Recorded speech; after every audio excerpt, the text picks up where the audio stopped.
Film Nagar లో ఉండేవాళ్ళం. కొంచెం వాస్తు బాగుండేది కాదు, బ్యూటిఫుల్ హౌస్ అది కూడా. ఇక్కడ తీసుకొచ్చి ఈ తోట మధ్యన ఉందామని వాళ్ళిద్దరు నిర్ణయం. ఇక్కడ తీస్తే ముందు నేను అసలు ఏదో బయట తీసుకెళ్లి అవతల పారేసాను నన్ను అంటే అయిపోయింది నాకు. కాబట్టి ఇప్పుడు ఫిలిం నగర్ ఏమి అసలు వస్తే ఇది ఒక ఎక్కడో జనాలు కూడా ఏంటి కృష్ణ గారిని ఇక్కడ మూలలో పడేశారు ఏంటి అని.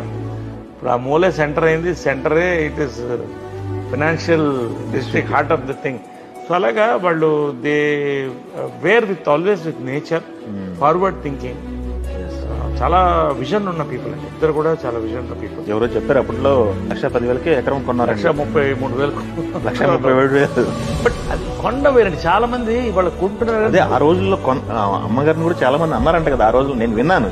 ఏంటి అది డబ్బులు తీసుకెళ్ళి అక్కడ పెట్టేస్తున్నారు, మీకేమైంది ఇన్ని డబ్బులు అక్కడ పెడుతున్నారని చెప్పేసి. ఆ డబ్బులు ఎన్ని డబ్బులు ఇప్పుడు ఇక్కడే కాదు, నేను మళ్ళీ ఇక్కడ నుంచి ఒక 15 కిలోమీటర్ల దూరంలో 50 లక్షలు ఒక ఎకరం కొన్నాను. అదే ఊరికే చెప్తున్నాను. అవును, చాలా ఎక్కువ పెట్టుకొనేసాను అనుకున్నాను చిలుకూరు దగ్గర. ఇప్పుడు 10 కోట్లు అయింది అక్కడ. Great. Today I created one small empire. So ఇవన్నీ కూడా వీళ్ళ విజనరీ అండి. అది నేను చెప్పేది.